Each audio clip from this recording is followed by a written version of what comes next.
सत्वगुण जिस समय था तब तम और रज नहीं थे, और तमोगुण आया तब वो रज और सत्व नहीं थे, और रजोगुण आया तो सत्व और तम ये दोनों नहीं रहे। ये आए और गए। लेकिन एक बात सोचिए कि आप तीनों गुणों में बरकरार यथावत बने रहे कि नहीं? आप में कोई फर्क पड़ा? आप तो तमोगुण को भी जान रहे हैं और सत्वगुण को भी जान रहे हैं, रजोगुण को भी जान रहे हैं, तो आप तीनों में समान रूप से विद्यमान हैं। तो आप परिवर्तनशील नहीं है और ये सब परिवर्तनशील है। कहिए तात सोई परम वैरागी तृण सम सिद्धो तीन गुण त्यागी। कहा जाता है कि नहीं? बहुत लोग कहते हैं कि वास्तविक त्यागी पुरुष तो वो है जो तिनका के समान तीनों गुणों को त्याग देता है। भाव से एक बार बोलिए जय श्री कृष्ण।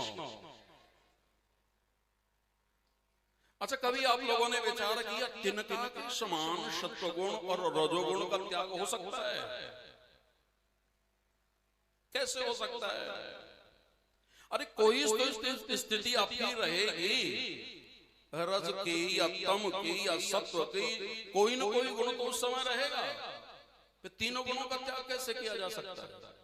और जब तक तीनों गुणों का त्याग नहीं करते हैं तब तक सच्चे वैरागी नहीं हो सकते हैं, हुए नहीं है। तो फिर इसका अर्थ क्या होगा चौपाई का? रामचरित मानस ने हमारे हृदय पटलों को खोलती है। रामचरित मानस में अथाह सिंधु है। रामचरित मानस जैसे विद्यावताम भागवते परीक्षा, विद्वानों की परीक्षा का विषय भागवत में होता है, तो बड़े बड़े विद्वानों की परीक्षा रामचरित मानस में भी हुआ करती है। कहिए तात सोई परम विरागी तृण सम सिद्धो तीन गुण त्यागी। क्या तीनों गुणों को त्याग दोगे? सत्वगुण को फेंका जा सकता है कहीं? अच्छा, तमोगुण को फेंका जा सकता है? नींद के बगैर रह सकते हैं? नींद के बगैर भी काम नहीं चलता, ये तम है। क्रिया नहीं करेंगे क्या? क्रिया के बगैर भी कभी काम चल सकता है। कुछ न कुछ तो क्रिया हर समय आप लोग करेंगे ही। तो सत्व भी, तमो भी, रज भी, ये सब की जरूरत है। और इन व्यवहार में तीनों के तीनों गुण चाहिए भी। और गोस्वामी जी कह रहे हैं कि तृण सम सिद्ध, तीन गुण त्यागी, तीनों गुणों का जो त्यागी पुरुष है वही वैरागी पुरुष है। तो ये कैसे संभव है? थोड़ा विचार करके देखिए। तो ये ऐसे ही संभव है।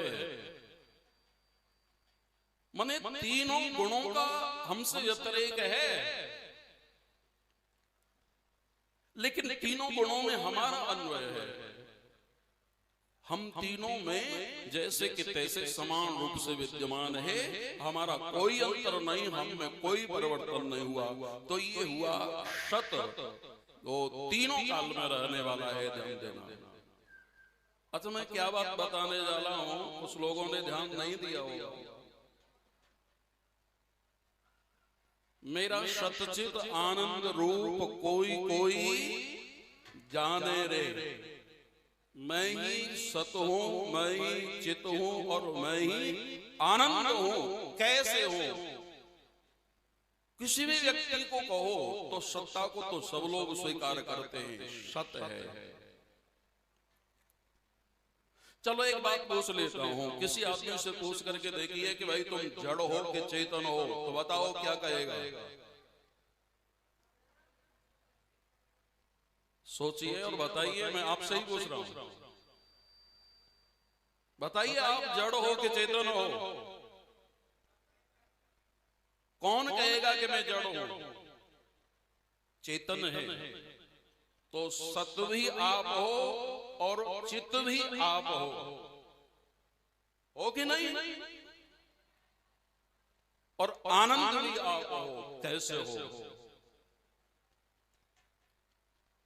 कुछ दिनों के बाद में अपना कोई मित्र मिलता है, भाई मिलता है, पड़ोसी मिलता है या रिश्तेदार मिलता है, तो कुशल से पूछते हैं कि नहीं? हर कोई आदमी हर आदमी से कुशल से पूछते हो, और भाई कैसे हो? पहले तो प्रणाम किया जाता है, रामकृष्ण हो, राम राम जी, राम राम जी। फिर पूछते हैं कहो कैसे हो? पूछते हैं राधे खुशी कि नहीं? जब पूछते हैं तो सही सही बात बताना। ऑटोमेटिक अपने आप ही हर आदमी के मुंह से सर्वप्रथम क्या निकलता है? विचार करके देखिए क्या निकलता है। बोले महाराज आनंद है। महाराज आनंद है। क्यों? आनंद का स्वरूप हो आप, इसलिए अंदर से आनंद निकलता है। कोई कितना भी व्यक्ति दुखी से दुखी होगा, लेकिन अगर उससे आप पहले पूछोगे तो सबसे पहले आवाज अंदर से यही आएगी कि हाँ महाराज आपकी कृपा है, आनंद है।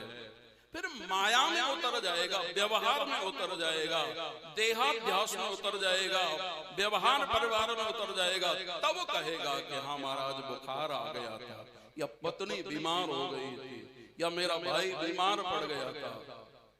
तो ये माया में आकर के तब आगे बढ़ता है। लेकिन सर्वप्रथम क्या निकलता है? आनंद है महाराज। क्यों? आनंद आपका स्वरूप है, इसलिए सत्य भी आप ही हो और चित्त भी आप ही हो और आनंद भी आप ही हो।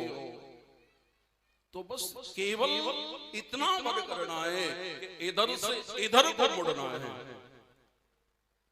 इधर से इधर को मुड़ना है। माने इधर संसार की ओर से उस परमार्थ तत्व अपने आप की ओर मुड़ना है। मेरा सत चित आनंद रूप कोई कोई नहीं। चलो 2 मिनट प्रभु नाम संकीर्तन और फिर से कुछ चर्चा करेंगे। भगवत जी के विषय तो अपार है।